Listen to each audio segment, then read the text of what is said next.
A woman is dead and 2 others were hospitalized with serious injuries after a crash in Randolph. Officials say the crash happened on Water Street just after 2 yesterday afternoon.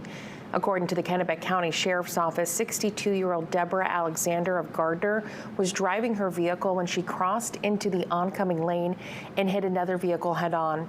Authorities tell us that Alexander died from the crash, and an 18-year-old passenger in her vehicle, also from Gardner, was taken to the hospital with serious injuries. We're also told the 51-year-old driver of the other vehicle was taken to the hospital, also with serious injuries. The crash is still under investigation. Anyone who may have witnessed the crash is asked to call the Kennebec County Sheriff's Office at 623-3614.